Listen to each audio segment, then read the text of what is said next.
High friend, welcome back to my channel. আশা করি তোমরা সবাই খুব ভালো আছো। আমার আরেকটি নতুন ভিডিও দিয়ে তোমাদের সবাইকে স্বাগত জানিয়ে আজকের ভিডিওটা শুরু করলাম। তো এটা ছিল রথের দিনের ভিডিও। ওই দিন সকাল থেকে খুব মেঘ এবং বৃষ্টি হয়েছিল। বেশি বৃষ্টি হয়নি, অল্প অল্প হলেও সারাদিন ঝিমঝিম করে হচ্ছিল। তো ভাবতেই পারিনি যে রথ দেখতে পাবো বলে।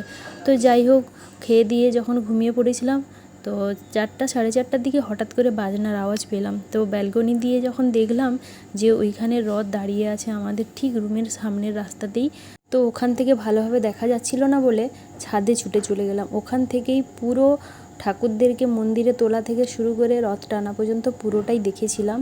তো পুরো ভিডিওটা তোমাদের সঙ্গে আমি লাইভে শেয়ার করেছিলাম।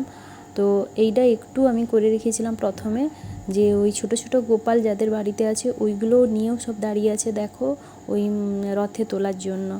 তো যাই হোক, তো হঠাৎ করে বরমশাই বলল যে আজকে যখন বৃষ্টি হয়নি বেরিয়ে পড়ো, রথ দেখতে যাব। কিন্তু আমার খুব খিদা পেয়েছে, তো কি করা যায়।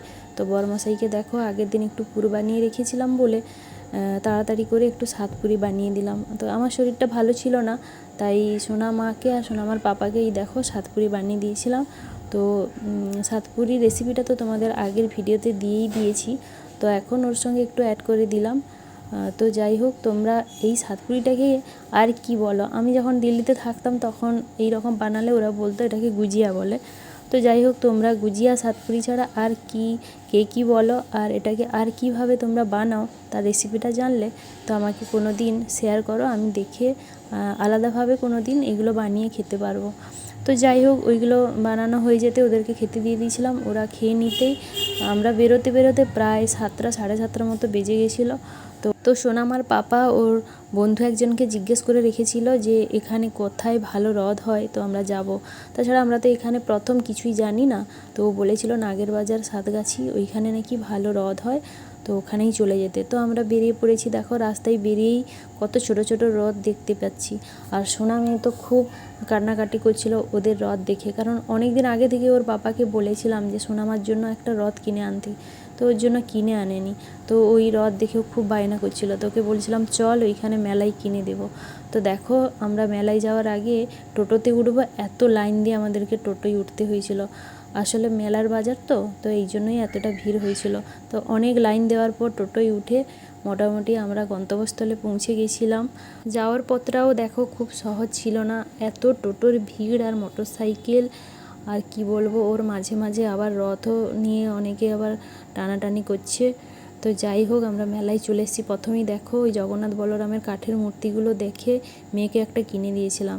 তো ওইটা নিয়েছিল 120 টাকা মতো। তারপরে মেলার ভিতরে তো খুব ভিড়ভাট্টা ছিল, কোনো রকম ঠেলাঠেলি করেই আমরা রথ দেখতে গেছিলাম। রথ দেখতে যেতে প্রায় লেগেছিল মনে হয় 20 মিনিট মতো, এতটাই ভিড় হয়েছিল, জাম কাটিয়ে যেতে যেতে আমাদের অনেক টাইম লেগে গেছিলো। আর এত সুন্দর সুন্দর দোকান বসছিল, যেন মনে হয়েছিল এটা নিয়ে নিই ওটা নিয়ে নিই। মেয়ে তো যে দোকান দেখছে দেখো হাত বাড়িয়ে আছে, এটা কিনবো ওটা কিনবো এরকমই করছে। তো ওকে কোনো রকম করেই আমরা নিয়ে যাচ্ছিলাম, বলে বলে যে চল আগে ঠাকুর দেখে আসি, তারপরে তোকে যা খেলনা কিনবি কিনে দেবো। আর রাস্তার দুপাশে দেখো কি সুন্দর সুন্দর পানের দোকান আর ওই ছোট কৃষ্ণের ড্রেস দোকানগুলো উঠেছে, খুব সুন্দর লাগছিল দেখতে। তো দেখো আমরা অলরেডি রথের কাছে চলে এসেছি, দেখেই বুঝতে পারছো খুব ভিড় হচ্ছিল। তো ওখানে ওই পান পাতার মধ্যে একটা পান ফুল 10 টাকা দিয়ে বিক্রি করছে ওই ঠাকুরকে দেওয়ার জন্য। তো ওইটা কিনে আমি যখন সোনামার হাতে দিলাম, তো যারা নিচ্ছে তো সোনামার হাত অত দূর যাচ্ছিল না, তাই নিচ্ছিল না বলে সোনামার পাপা আবার আমার কোলে দিয়ে গিয়ে সোনামার পাপা গিয়ে দিয়ে এলো। আর ওরা এমন জগন্নাথ বলরাম সুভদ্রা ঠাকুরের সামনে বসেছিল, 3 মূর্তিকে ঠিকভাবে ভালোভাবে দেখতেই পাইনি। অনেক চেষ্টা করলাম, কিন্তু ওখানে এত মানুষের ভিড় যে আর ভেতরে যাওয়াই যাচ্ছিল না। কোনো রকম দূর থেকে দেখো এইটুকু ভিডিও করেছি, তো আর থাকতেই পারিনি। তারপরে চলে এসেছিলাম। বেরিয়ে আসার পথেই সোনামার বায়না এই খেলনা কিনবে, খেলনাগুলোর খুব দাম ছিল তাই ওখানে আর কিনি না। আয়নাটা দেখো কি সুন্দর লাগছিল না দেখতে। আর এই ঠাকুরের মূর্তিগুলো তো খুব অপূর্ব লাগছিল দেখে, মনে হচ্ছিল আমার যদি একটা নিজস্ব বাড়ি থাকতো তাহলে আমি 2-4টা কিনে নিয়ে চলে আসতাম। সোনামাকে তো কিছু না কিনে দিলেই নয়, তাই ওকে একটা পুতুল কিনে দিয়েছিলাম আর একটা স্টাইল ব্যাগ কিনে দিয়েছিলাম। আর ওর জন্য তো আগেই জগন্নাথ বলরাম সুভদ্রার ওই কাঠের মূর্তিটা নেওয়া হয়ে গেছিলো, তো ওকে একটা বাঁশিও কিনে দিয়েছিলাম আর একটা ওর জন্য বই নিয়েছিলাম। কিন্তু মেলায় আমরা কিছুই খাইনি, ওখানে কোনো কিছু খাওয়ার যেন ইচ্ছেই হলো না। তো যাই হোক, আবার লাইন দিতে হয়েছিল। সোনামার পাপা ওইখানে জিলিপি দোকানের কাছে লাইন দিয়েছিল, মনে হয়েছিল একটু জিলিপি কিনে নেব, কিন্তু শরীরটা খুব একটা ভালো ছিল না, তাই জিলিপি কিনিনি। তো ওখান থেকেই সোজা বেরিয়ে চলে এসেছিলাম। সোনামাকে দেখো ওইখানে ওর পাপা লাইন দিচ্ছিল, ও ওই বইটা নিয়েই ওইখানে বসছিল। তো যাই হোক, মেলায় গিয়ে কিছু না খেয়েই বাড়ি আসতে হলো। তো এসেই আলু ভাতে ডাল করে খেয়েছিলাম, প্রায় 11:30 12টার মতো বেজে গেছিলো খেয়ে উঠতে। তো সোনামা তো খুব খুশি, ওর পুতুল টুতুল নেওয়া হয়েছে বলে। আসার পথে একটু ভুসিমাল বাজারও করেছিলাম।